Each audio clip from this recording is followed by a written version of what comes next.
নবীজির মসজিদে বসা। হযরত নবী করিম সাল্লাল্লাহু আলাইহি সাল্লামের সামনে সাহাবায়ে কেরাম ওনারা নবীজির কথাবার্তা শুনতেছেন।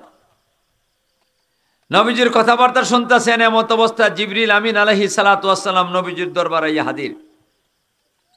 হযরত রাসূল করিম সাল্লাল্লাহু আলাইহি সাল্লামের সামনে এসে বসে গেছেন জিবরাইল বসে সেরিয়া নবীজির দিকে চাইয়ে রইছে।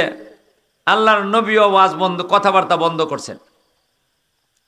হযরত নবী করিম সাল্লাল্লাহু আলাইহি সাল্লাম জিবরাইলরে বলতাছেন, ও জিবরাইল, তুমি তো জীবনে কতবার আমার কাছে আইছো? একবার আইছে? এলে কথা আছেন কতবার আইছো? নবীজির কাছে জিবরাইল একবার না, দুইবার না, পাঁচবার না, 10 বার না, 100 বার না, 1000 বার না। নবীজির কাছে জিবরাইল আইছে মাত্র 24,000 বার। কয়বার? 24,000 বার। নবীজি বলতেছেন, হে জিবরাইল, তুমি আমার কাছে তো কতবার আইলাই, কিন্তু অন্যদিন আওয়া আর আজকের আওয়াটা যেমন একটু বেশ কম লাগে। কি বেশ কমটা? নবীজির হাত, জিবরাইল, নবীজি দেখতেছেন জিবরাইলের হাতের মধ্যে একটা আয়না। কিতা? আয়নাটা লইয়া নবীজির দরবার আইছে। আয়নাটা খুব সুন্দর। এই আয়নাটা আমরা বড় বাজার থেকে কিনে নিয়েছি। মাতুন না দিয়ে আপনারা না বেহেশতের থেকে আনছে? বেহেশতের থেকে আয়নাটা লইয়া, যেহেতু আইছে, অন্য সময় আয়না লই আইছে না, আজকেই আয়না লই আইছে। এই কারণে নবীজি বলতেছেন, আজকে তো তুমি আসছো যে এটা অন্য ধরনের লাগতেছে। ব্যবহার কি? কারণ একটা কথা বুঝাইবার লেগে আইছি। আল্লাহ আমারে বাড়াইছেন আপনার কাছে একটা কথা বুঝাইতাম। নবীজি কোন কি কথা বুঝাইবা? যেই কইছেন কি কথা বুঝাইবা, আর এমনি জিবরাইলে নবীজির চেহারার সামনে আয়নাটা ধরে দিছে। আয়নাটা ধরে দিয়া বলতাছে, ওগো নবীজি, আয়নার মধ্যে কুস্তা দেখুননি? আচ্ছা কঞ্চে, একটা আয়না যদি আমার চেহারার সামনে ধরে দেয়, আমি আয়নার মধ্যে কি আছে না আছে আমি আমারে জিজ্ঞাসা করলে আমি কোনো কিছু না আর দেখি, যদি কমপক্ষে আমার চেহারাটা দেখব, আয়নার মধ্যে আমার চেহারাটা উঠবো নি? কিন্তু নবীজি বুঝছেন জিবরাইলে কইতাছে একটা কথা বুঝাইতো, আমার চেহারা দেখাইবার লেগে আইছে না, নিশ্চয় অন্য কিছু। এই কারণে নবীজি বলতেছেন, ও জিবরাইল, আমি তো আয়নার মধ্যে কোনো কিছু দেখতেছি না, তবে আয়নাটা বড় সুন্দর, এমন আয়না জীবনে দেখছি না। এটা বরবাদের আয়না না বেহেশতের আয়না? এই কারণে বলতেছেন এত বড় সুন্দর, তবে আয়নার মধ্যে কিছু দেখি না, কথা ঠিক। একটা জিনিস আমার চোখে ধরা পড়ছে, এই আয়নার মধ্যে ছোট্ট একটা কালা দাগ। দাগটাও দে আপনারা মক্তব্য হরণ নানি পড়ছেন নানি? আরবি অক্ষর নাই? আরবি অক্ষরের কোন অক্ষরের উপরে নিচে নক্তা আছে। নক্তাটা যত বড়, কালা দাগটা অত বড়। নক্তাটা মনে একের ক্ষেত্রে লইয়া হইব ছোট্ট। কলমের নখ দিয়ে, কলমের নিপ দিয়ে যে গুতা দিলে যত বড় অত বড়, ঠিক না? জিবরাইলে কয়, নবীজি নকশাটাই বুঝাইবার লেগাইছি, এই কালো যে একটা ফুটা, এটা বুঝাইবার লেগে আল্লাহ আমারে পাঠাইছেন।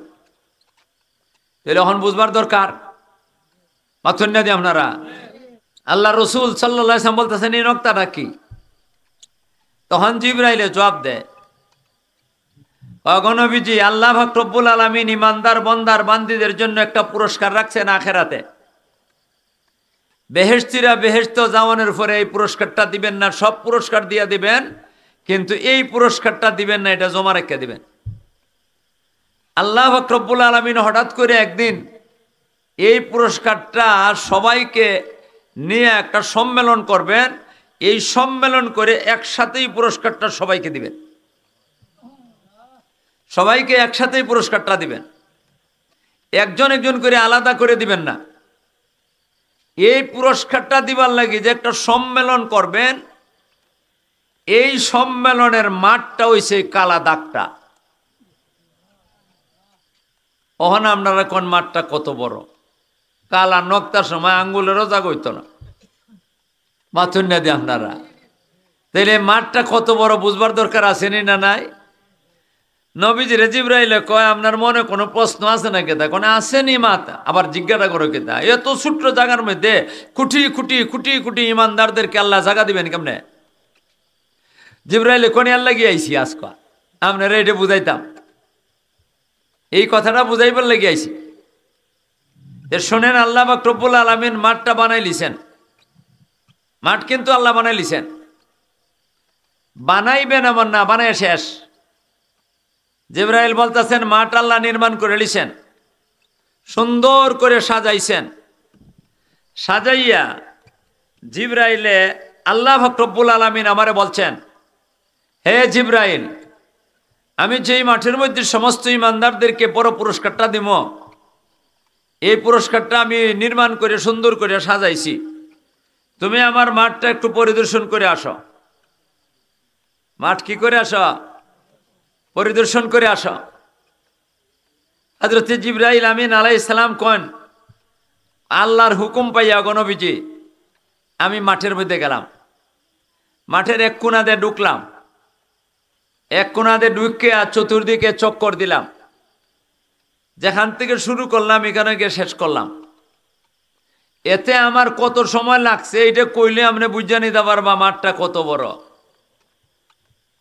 না বোঝা যাবে না নি? এখন জিবরাইলে চক্কর দিতে যত সময় লাগছে, এই সময়টা বুঝবার আগে এই কথাটা বুঝান লাগবো জিবরাইলে কিভাবে দৌড়ে। পিঁপড়ার মতো হাঁটে, না ছাগলের মতো হাঁটে, না ঘোড়ার মতো দৌড়ে, না বলবো গাড়ির মতো দৌড়ে, নাকি রেলগাড়ির মতো দৌড়ে, নাকি হেলিকপ্টারের মতো দৌড়ে, না বিমানের মতো দৌড়ে, না রকেটের মতো দৌড়ে, কথাটা আগে বুঝন লাগবো। মথুন্না দিয়ে আপনারা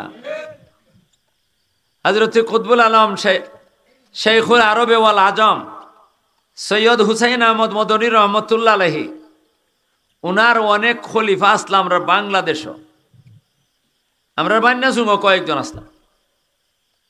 এর মধ্যে একজন খলিফা আসলা সুনামগঞ্জের হযরত আল্লামা শেখ আব্দুল হক সাহেব গাজীনগরী রহমতুল্লাহ। আমরা বান্যাসুং মাদ্রাসাতেই ঘুরে গেছি, বহুত বড় বলি। এন্ডে মানুষে জিগাইলে অনেক কথা জিগাইলে বড় সুন্দর সুন্দর জবাব দিতা। একদিন রাস্তার মধ্যে একদিন খারো রইছুন, রাস্তা খারো রইছুন, যে কোনো কারণে খারুছুন। একটা নদীর কথা একবারে আইসে কই থেকে আইয়া কয় হুজুর অমুকা নদী একটা গুদারা আছে, গুদারা বুঝুন না? এই গুদারাটা যাইতে কত সময় লাগবো?